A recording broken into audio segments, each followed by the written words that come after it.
밤에 교회 본당에 올 때가 있습니다. 저녁에 오면 캄캄하죠. 그럼 이제 불을 켜면 환해지죠.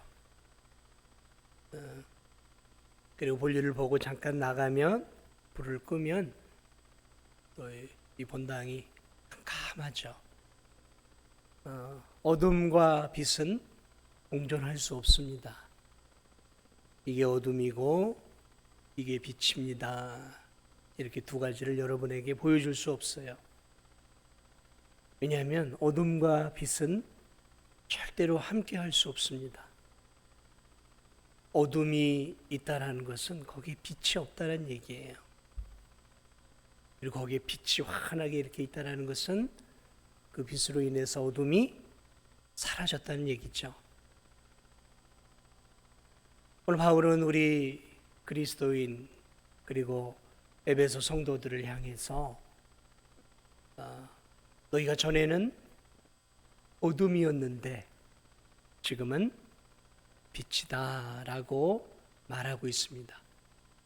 너희가 전에는 어둠이었는데 지금은 어둠이 점점 사라져가고 회색을 띠고 또 빛을 향해 바뀌어져 가고 있다라고 말하고 있지 않아요. 성경은 오늘 너희는 과거에 어둠이었다라는 거죠. 그러나 지금은 어둠이 아니라 지금은 빛이다라고 극명하게 예수 그리스도를 믿기 전의 삶을 어둠으로 그리고 예수님 믿고 난 이후의 삶을 빛으로 표현하고 있어요. 너희가 전에는 어둠 가운데 어둠 속에 있었다라고 말하지도 않아요.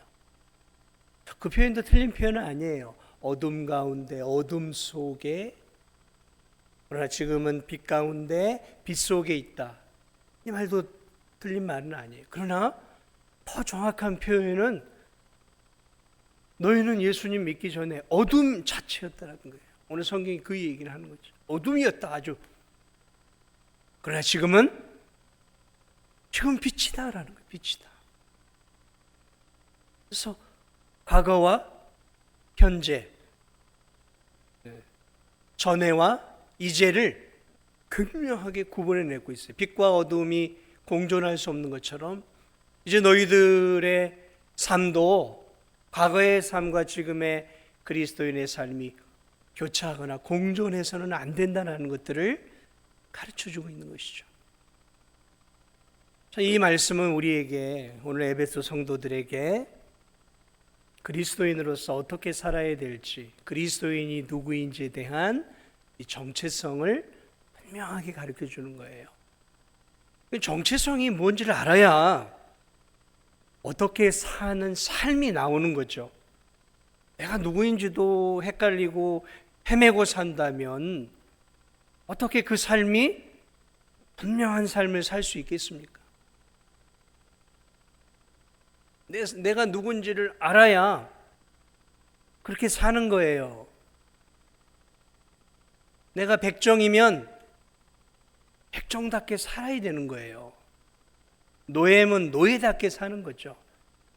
그러나 왕자가 되어주고 공주가 되어 왕의 자녀가 되면 왕의 자녀답게 살아야 되는 거예요. 오늘 성경은 우리에게 예수 그리스도를 믿기 전 에베소 성도들아 너희들이 어떤 존재였는지 그리고 지금은 어떤 존재인지를 나눠놓고 있어요. 먼저 너희가 전에는 어둠이었다라는 이 말은 무슨 말입니까? 빛이 없는 상태였다라는 거죠. 캄캄했다라는 거예요. 소망이 없는 사람이었다라는 거예요. 소망이 없었다라는 거예요. 여러분, 어둡다라는 것은 소망이 없다라는 거예요. 소망이. 그렇지 않습니까? 어둠이 없다. 내 인생이 캄캄해라는 의미는 소망이 없다라는 거잖아요. 캄캄한다는 것은 소망이 없는 거예요. 예수님 믿기 전에 너희들은 소망이 없는 존재였다라는 거예요. 영적으로 어두웠다라는 거예요. 구원에서 멀어진 자들이었고 마귀의 자식들이었고 어둠의 장소인 저 지옥의 백성들이었다라는 것이죠.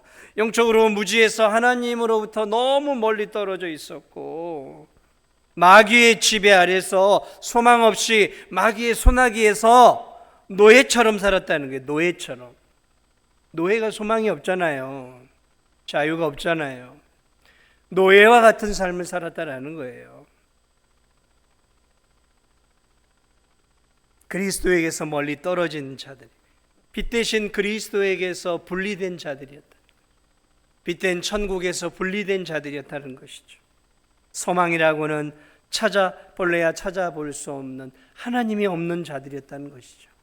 이 말씀을 우리가 이걸 조금 영적인 이제 분석을 좀 해본다면, 그것을 예수님 믿기 전에 우리의 상태를 이야기하고 있는 거죠. 예수님 믿기 전에 우리의 상태는 우리가 인격을 갖고 있어요. 인격이라고 하는 것은 지정의를 갖고 있는 거죠. 지성을 갖고 있는 거죠. 생각하고 감성을 갖고 있는 거죠. 느끼고, 그리고 생각하고 느끼고, 그리고 그 느낀 것들을 행동으로 옮기는 의지죠. 의지. 이것을 인격이라고 해요. 인간에게만 있는. 근데 예수님 믿기 전에 우리의 이 인격이 다 죽어 있었다는 거예요. 지성, 감성, 마음, 의지. 이 인격 자체가 죽어 있었다는 거죠. 먼저 이 지성적인 차원에서 보면 그런 거예요. 우리는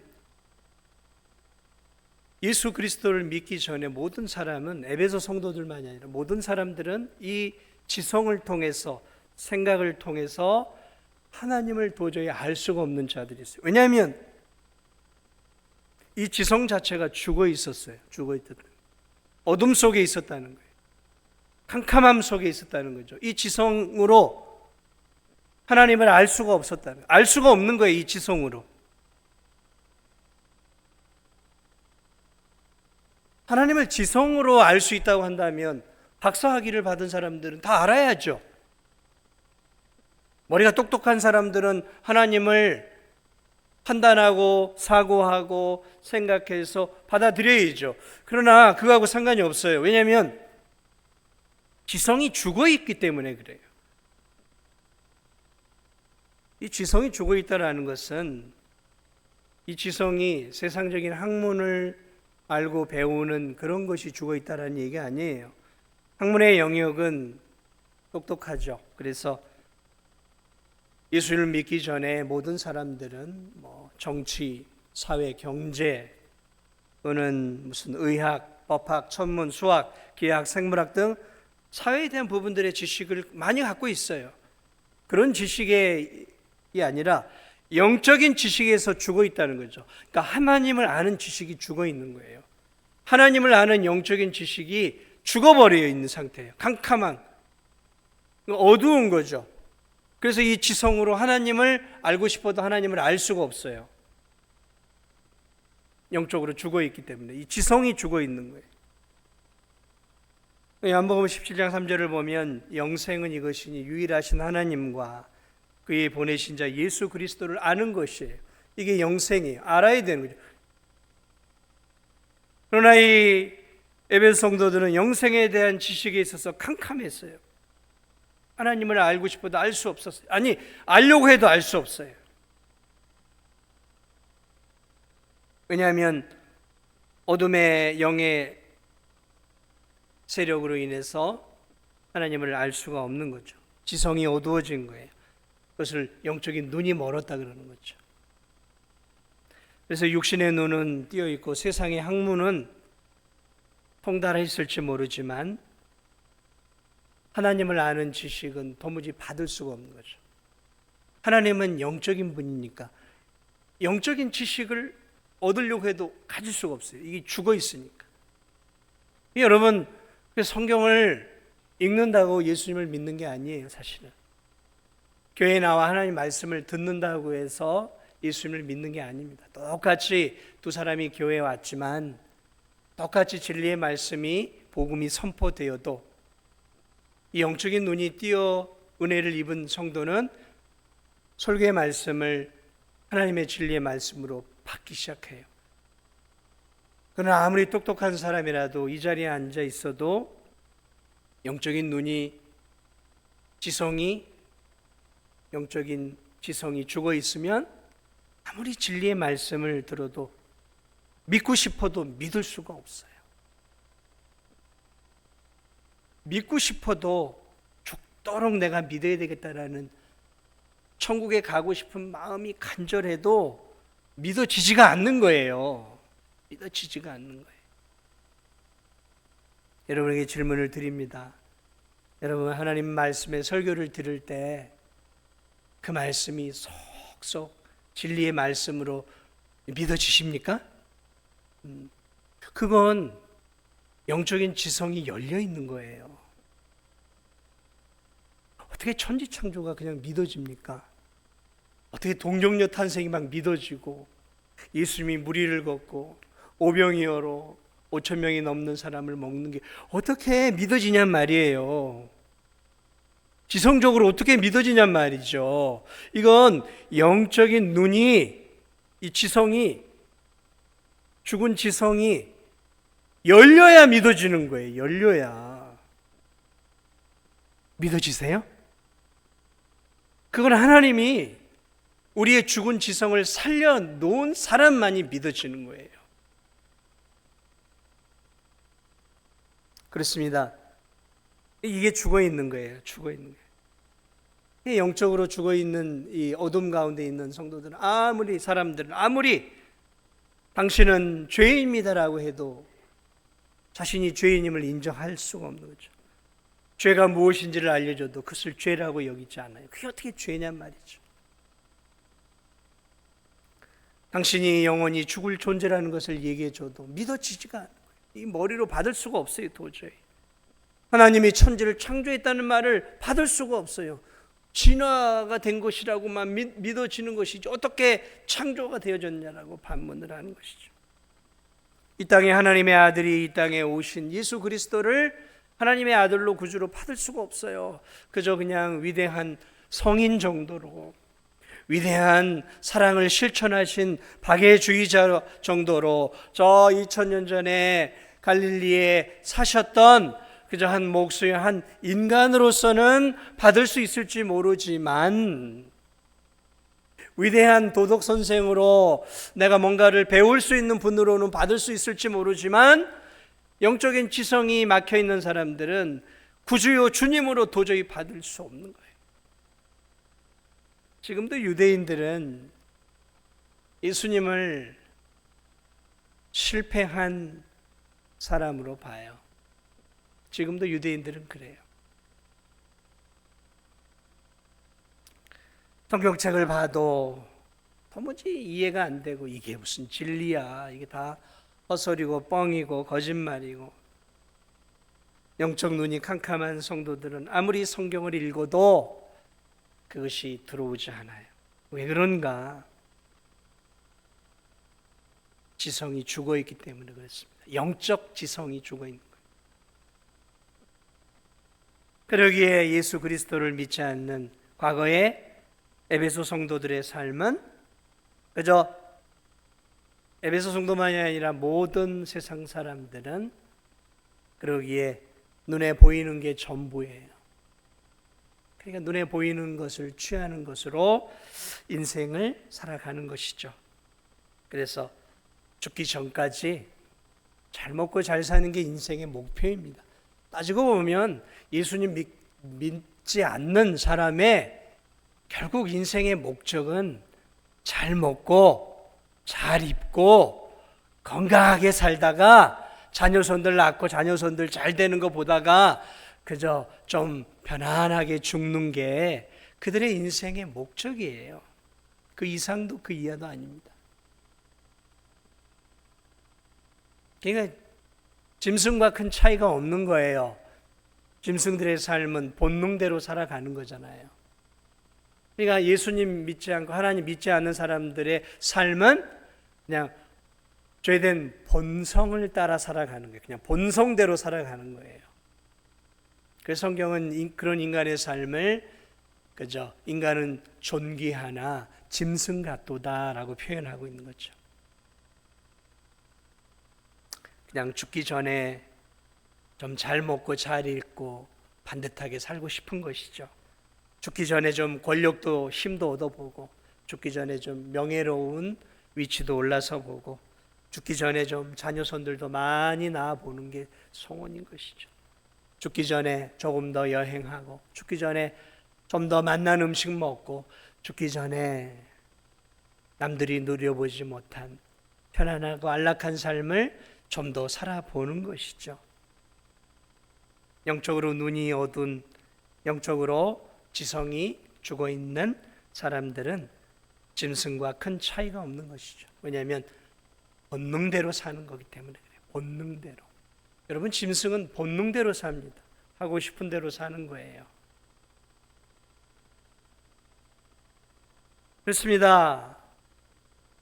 지성이 마비되고 마음이 마비가 되어 있어요. 마음이 죽어 있어요. 마음이.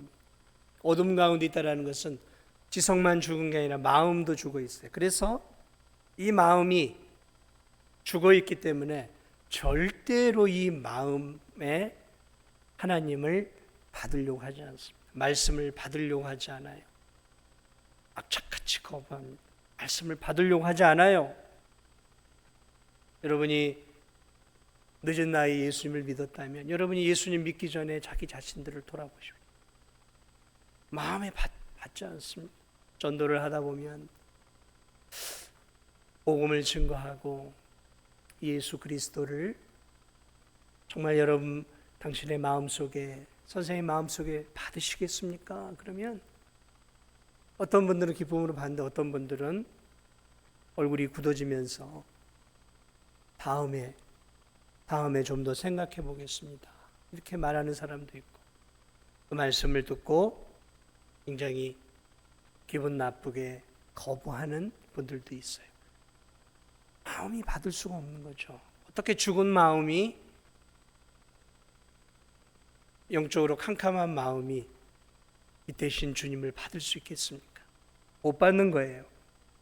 그러므로 그런 성도, 그런 사람들은 말씀을 들어도 감동을 받을 수 없는 거죠. 감동이 되지 않아요. 아무리 진리의 말씀을 들어도 감동이 없어요. 감화가 없습니다. 왜냐하면 마음이 죽어 있기 때문에 그래요. 마음이. 하나님의 진리에 대해서 아무런 느낌이 없는 거예요. 느낌이 없어요.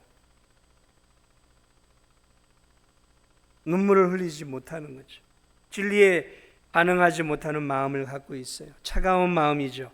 예수님에 대해, 하나님에 대해, 복음에 대해 차가운 마음을 갖고 있어요. 자, 그러므로 자연스럽게 어둠이었던 에베소 과거의 성도들의 삶의 의지, 삶 또한 하나님을 향해 전혀 반응하지 않는 자기 자신을 위한 삶을 살아가는 것이죠. 연결이 되어 있는 거예요. 연결이 되어 있는 거예요. 생각과 마음과 의지는 이 연결이 되어 있어요. 그래서 이게 인격이에요. 생각하는 대로 사는 거예요. 생각하고 느끼고 그렇게 사는 거잖아요. 자, 그러므로 마음이 어둡고 죽은 사람은 삶도 그렇게 살아가는 것이죠. 자기의 만족과 행복을 위해서 양심을 버리고 거짓말도 하고 쉽게 사기도 치고 마귀적인 삶을 사는 것이죠. 성경을 보면 음행, 더러운 것, 탐욕, 어리석은 말, 희롱, 탐심, 정욕을 즐기는 삶들, 그렇게 살아가는 것이죠. 자, 이처럼 예수님 믿기 전에 에베소 성도들을 어둠이었다라고 표현하는 이 표현 속에는 바로 이렇게 지성과 마음과 의지, 한 사람의 인격 전체가 죽어있고 어두웠다라는 것이죠. 마귀의 지배를 받은 캄캄한, 진리를 볼 수 없기에, 진리가 무엇인지를 모르기에 죄악 가운데 그렇게 살아갔다라는 것이죠. 그게 오늘 바울이 말하고 싶어하는 에베소 성도들의 예수님 믿기 전의 삶의 모습이라는 거죠. 이게 우리가 예수님 믿기 전의 삶의 모습이에요. 자, 그러나 오늘 바울은 에베소 성도들을 이렇게 얘기합니다. 이제는이라고 표현하고 있어요. 과거는 그랬지만 이제는 너희가 주 안에서 빛이라. 얼마나 놀라운 말씀입니까? 그냥 너희가 빛이 아니라 누구 안에서요? 주 안에서. 이 주는 예수 그리스도예요. 주님 대신. 그 예수님 때문에 이제 예수님 안에서 이제 너희들이 뭐가 됐다고요? 빛이 되었다 그랬어요. 빛. 빛과 같은 존재가 아니라, 빛 안에 거하는 존재가 아니라 너희 자체가 빛이 되었다라는 거죠. 왜 빛이 되었는가? 어둠이었어요. 그런데 하나님이 은혜를 주셔요. 그래서 성령께서 찾아오시고 그러면서 예수 그리스도를 믿게 되므로 예수 그리스도가 뭐예요? 빛이란 말이죠. 예수님이 공생을 하시면서 말씀했어요. 나는 세상의 빛이라. 내가 온 것은 어둠을 밝히러 오셨다 그랬어요. 그 빛 대신 주님을 우리가 영접하게 되어질 때, 빛 대신 주님을 영접하게 되어질 때 우리 안에 어둠이 사라져가는 것이죠. 지성적인 어둠이, 마음의 어둠이, 의지적인 어둠이, 죽은 마음이 살아나고 죽은 지성이, 영적 지성이 살아나고 선을 행하고 싶어도 행할 수 없는 죽은 우리의 의지가 빛 대신 예수 그리스도가 오심으로 말미암아 다 살아나게 되어주는 거예요. 그래서 빛이 되었다라는 것은 그리스도로 말미암아 이제 생명 대신 예수 그리스도로 말미암아 우리가 영적으로 살아났다라는 거예요. 영적으로 지성이 살아난 거예요. 마음이 살아난 거예요. 그리고 의지가 살아나요. 그래서 예수 그리스도를 믿기 시작하면서부터 이제 모든 하나님의 진리가 어떻게 돼요? 믿어지기 시작하는 거예요. 옛날에는 안 믿어졌어요. 천지 창조가 웬 말이고 동정녀 탄생이 웬 말이고 무슨 오병이어가 웬 말이에요. 그런데 이제는 그냥 믿어지는 거예요. 예수님이 무리를 거르셨다라는 게 의심이 전혀 안 되는 거예요.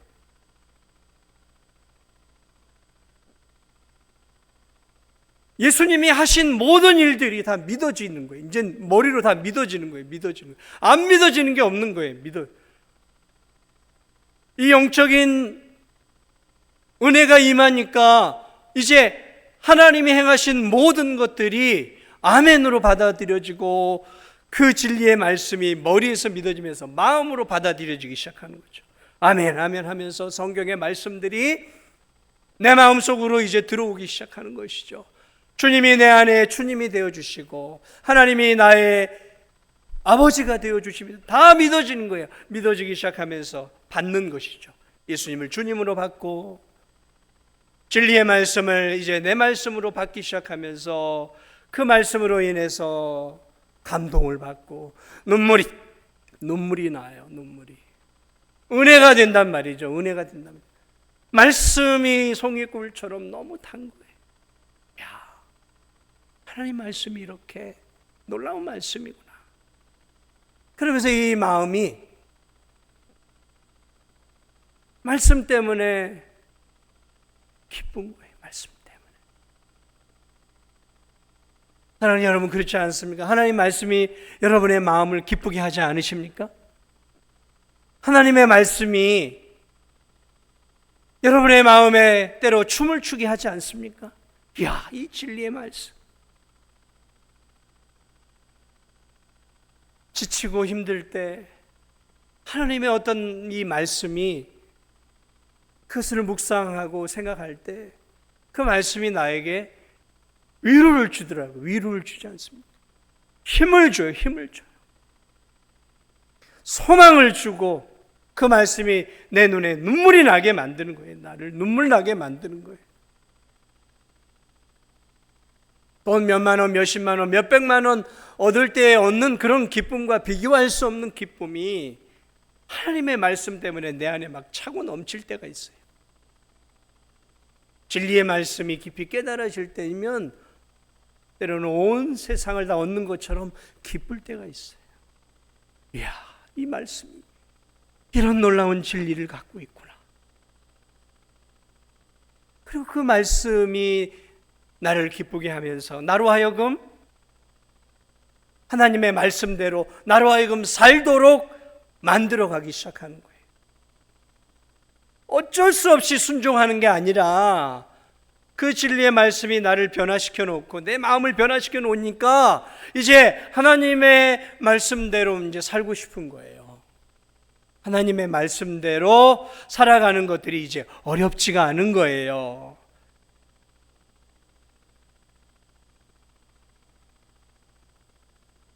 의지가 살아난 거예요. 의지가 살아난 거죠. 죽은 마음이 살아나고 죽은 지성이 살아나니까 이제 하나님 말씀대로 살고자 하는 의지도 살아난 거예요. 의지도 살아난 거예요. 그래서 이제는 성령님을 따라 살아가고 싶은 거예요. 이제는 하나님 말씀대로 살고 싶은 거예요. 물론 내 안에 옛 자아가 남아있지만 그럼에도 나는 하나님 말씀대로 살고 싶은 거예요. 이게 거듭난 그리스도인의 모습이에요. 거듭난 그리스도의 모습. 하나님의 말씀대로 살고자 하는 의지도 있는 거죠. 내가 정말 거듭난 그리스도인가를 확인하는 방법은 방금 제가 말씀드린 이런 것들이 내게 있는가라는 거예요. 하나님 말씀이 그냥 다 믿어지는 거예요. 억지로 믿으려고 하는 게 아니라 들으면서 믿어지는 거예요. 아멘, 아멘. 주님 그렇습니다. 그리고 그 말씀이 내 안에서 나를 기쁘게 만드는 거예요. 그 말씀이 내게 소망을 주고 기쁨을 주고 용기를 불어넣고 위로를 주고 때로는 눈물이 나게 하고 때로는 춤을 추게 하고 감동을 준단 말이죠. 하나님 말씀. 그리고 이 말씀대로 살아야 되겠다라는 강한 의지가 내 안에 생겨나기 시작하는 거예요. 어떠한 일이 있어도 내가 하나님 말씀대로 살아야지, 하나님의 자녀인데 하나님 말씀대로 살아야지라는 내 안에 강한 의지가 있어서 또 그 말씀대로 살아요. 그러나 삶이 어렵고 환경이 어려우면 또 그렇게 못 살다 하더라도 다시 또 오뚜기처럼 일어나고 또 그 믿음대로 살려고 하고 살아내고 또 때로는 연약해서 주저앉기도 하지만 다시 또 일어나고 오뚜기처럼 그리스도인은 그렇게 오뚜기처럼 자꾸 일어나는 거예요. 주저앉아 있지만은 않는 거예요. 오뚜기처럼 일어나서 주님이 원하시는 그러한 삶을 살아내는 거란 말이죠. 억지로가 아니에요. 억지로가 아니에요. 너희가 이제는 주 안에서 빛이라 라는 의미는 그런 의미가 있는 거예요. 빛이라. 예수님이 요한복음 8장 12절에서 이렇게 말씀했어요. 나는 세상의 빛이니 나를 따르는 자는 어두움에 다니지 아니하고 생명의 빛을 얻으리라. 나를 따르는 자, 나를 믿는 자도 어두움에 이제 속하지 않고 빛에 속하는 빛의 자녀가 되었다라는 거예요. 그래서 마태복음 5장 14절에서 예수님이 산상수훈 가운데 제자들에게 뭐라 그러셨어요? 예수님이 뭐라 그랬습니까? 너희는 세상의 빛이라. 얼마나 명확합니까? 오늘 사도 바울도 너희가 과거는 어두움이더니 지금 이제는 빛이라라고 얘기했는데 사실 예수님이 먼저 하셨어요. 너희는 세상의 빛이라. 너희는 빛과 같은 존재가 아니에요. 너희는 비단에 거하는 존재가 아니에요. 너희는 이제 본질적으로 빛이에요. 빛이에요. 왜냐하면 빛 대신 예수 그리스도를 모시고 있기 때문에.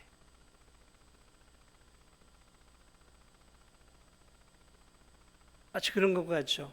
호롱불 같은데 전등이 있는데 그 안에다가 초를 켜가지고 그 안에 초를 넣어놓으면 환하단 말이죠.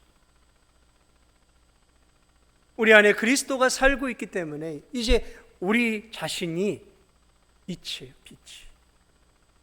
빛이라는 이야기는 이제 우리가 영적으로 하나님의 자녀가 되었고 죽은 지성이, 죽은 마음이, 죽은 의지가 이제 살아난 거예요. 살아난 거예요. 영적으로 살아났다는 얘기예요. 하나님의 생명을 얻어 새 생명 얻은 거예요. 나 이제 주님의 새 생명 얻은 몸, 살아난 거죠. 생명을 얻은 거예요. 거듭났다라는 거죠. 거듭난 성도는 그러므로 모든 것이 달리 보이는 것이죠. 그리고 이제 우리는 빛으로 살아야 되는 거죠. 그래서 오늘 성경은 바울은 이렇게 얘기합니다. 너희가 전에는 어두움이더니 이제는 빛이라. 그러므로 빛의 열매를 맺으라라고 말하고 있어요. 빛의 자녀들처럼 행하라. 빛의 열매를 맺으라라고 말하고 있어요. 다시 말하면 이제 우리의 의지적인 삶을 통해서 열매를 맺어내는 거예요. 예수님 포도나무고 우리는 가지라 그랬어요. 그러므로 우리는 이제 빛된 열매를 맺어내는 거예요. 열매가 없으면 정말로 믿는 건 아닙니다. 그래서 열매가 있어야 돼요. 오늘 성경은 그 열매를 세 가지 정도를 이야기를 하고 있어요. 빛의 열매를 삶 속에서 맺어야 되는데 그 빛의 열매가 세 가지가 있는데 모든 착함과 의로움과 진실함에 있느니라. 조금 뭉뚱그려 이야기하고 있어요. 이 말은 성도는 좀 착하게 살아야 되는 거예요. 좀 쉽게 표현할게요. 성도는 좀 착해야 됩니다. 선해야 된다는 얘기예요. 여러분, 성도들은 예수 그리스도를 믿은 뒤부터는 착해야 돼요. 착한 사람이 되어야 됩니다. 완고하고 고집스럽고 이기적이고 자기중심적이고 예수님 믿기 전에는 그럴 수 있어요. 그러나 예수님 믿은 뒤부터는요, 세상 사람들 보기에도 착한 사람이 돼야 돼요. 착해야 돼요. 여기서 이 착하다는 말을 성경적으로 표현하면 선하게 살라는 얘기예요. 선하게, 악하게 살지 않고요. 이기적으로 나 자신만을 위해 사는 게 아니라 착하다는 이야기는 하나님 기뻐하는 좀 남을 위해 살아가는 삶이어야 된다라는 거예요. 착해야 됩니다.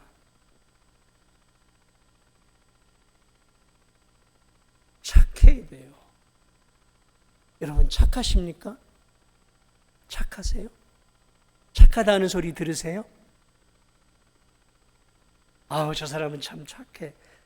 물론 세상의 착함과는 좀 다르죠. 우리는 예수님을 믿음으로 예수님의 말씀대로 선하게 살아가는 삶을 통해 우리의 착함을 드러내는 것이죠. 사랑하는 여러분, 저는 여러분이 교회 안에서건 교회 바깥에서건 좀 착하다는 소리를 들었으면 좋겠습니다. 참 저 사람 착해. 참 저 사람 선해. 참 저 사람은 다른 사람을 위해, 다른 사람을 위하는 거죠. 이기적이고 자기 중심적인 사람을 향해 우린 착하다고 말하지 않아요. 사랑하는 여러분, 그리스도인들은 착해야 합니다. 착하게 사시기 바랍니다. 좀 착하게 사세요. 어떻게 하면 다른 사람 거 좀 얻어먹을까? 어떻게 하면 좀 등에 올라타 볼까? 어떻게 하면 좀... 아니요, 그러지 마시고요. 네, 착하게 사십시오. 착하게. 이게 그리스도인의 특징이에요. 콩 한 쪽도 나눠 먹는 사람, 콩 한 쪽도 나눠 먹는 사람, 예수님의 마음을 가지고 다른 사람들을 도우며 사는 사람, 얼마나 착한 사람입니까? 오늘 성경은 의로워야 된다고 또 말하고 있어요. 의로워야 된다. 불의하게 살지 말라는 얘기예요. 불의하게. 내 유익을 위해서 불의하게 살지 말라는 거예요. 불의하게 살지 마십시오. 공정하게 사십시오. 오늘 이 세상을 보세요. 얼마나 불의합니까? 얼마나 불의한 세상입니까? 불의해요. 자기의 이익을 위해서라면, 자기의 이익을 위해서라면 불의하게 사는 것을 죄라고 생각하지 않는 시대예요. 보십시오. 모든 부분에 다 불의해요. 불의해요. 우리 그리스도인들은 불의하게 살면 안 됩니다. 손해를 보더라도, 이익이 작더라도 의롭게 살아야 됩니다. 정의롭게 살아야 돼요. 정의롭게 살아야 돼요. 오늘 마지막으로 진실해야 된다. 진실해야 돼요. 진실해. 진실이 뭘까? 거짓 없는 삶이죠. 거짓 없는 삶. 거짓 없는 삶이죠. 오늘 이 세상에 얼마나 거짓이 많습니까? 얼마나 거짓말을 안 먹듯이 하는 사람들이 얼마나 많습니까? 뒤돌아서면 들통날 거짓말들 뻔뻔하게 하는 사람들이 세상에 얼마나 많냔 말이죠. 진실해. 진실해. 진실하다라는 것은 투명하다는 얘기, 투명하다라는. 좀 속이 보여야 되는 거예요. 저 사람 말을 보면 저 사람의 마음이 보여야 되는 거예요. 저 사람의 말하는 걸 보면 저 사람의 마음이 보여야 돼요. 그런데 마음이 보이지 않는 분들이 있어요. 우리는 그걸 음흉하다고 합니다. 음흉하다는 뭐예요? 위선적이라는 얘기예요. 마음이 보이지 않아요. 마음 깊은 곳에 어떤 생각들을 깊이 갖고 있어요. 그런데 겉으로는 그렇게 하지 않아요. 겉으로는 웃어요. 겉으로는 말은 반지르르 해요. 겉으로는 다른 사람을 높여주는 것 같아요. 그런데 그 사람을, 그 성도를 유심히 보면 속이 안 보여요.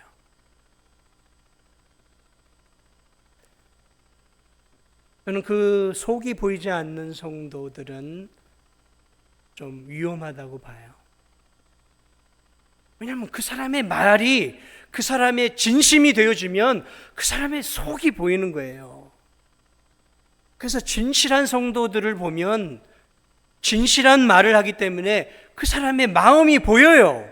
아, 이분은 이런 마음을 갖고 있구나. 왜? 말 속에 그 사람의 진심이 보이기 때문에 그래. 그런데 말을 하는데, 대화를 하는데 속이 안 보여요. 속이 안 보여요.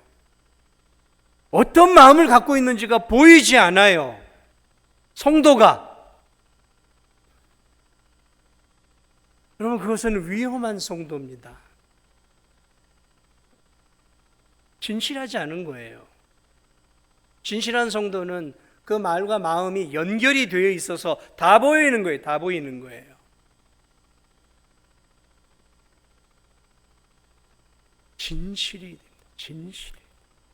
오늘 이 거짓이 팽배한 시대 속에서 성도는 진실해야 돼요. 교회 안에서도 그렇고 교회 바깥에서도 그렇고 진실해야 됩니다.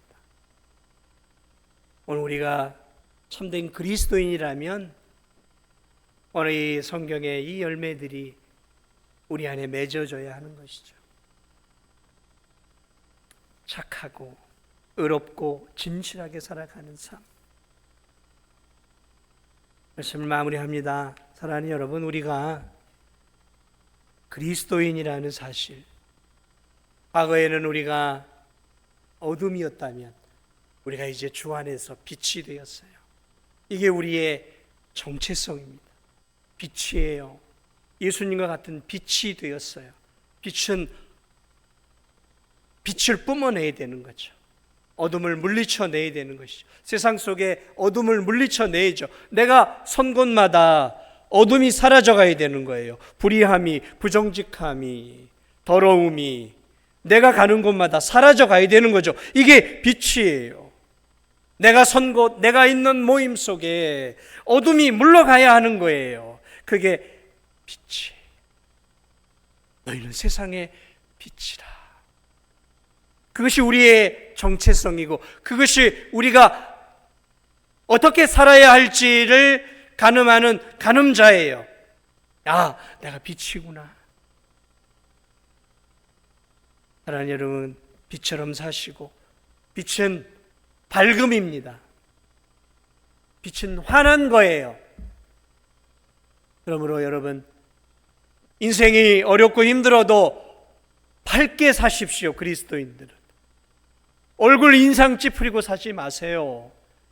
예수님 믿는 성도들은 빛의 자녀인데 왜 어둠의 자식들처럼 얼굴 안에 우수와 수심과 근심이 가득하냔 말이죠.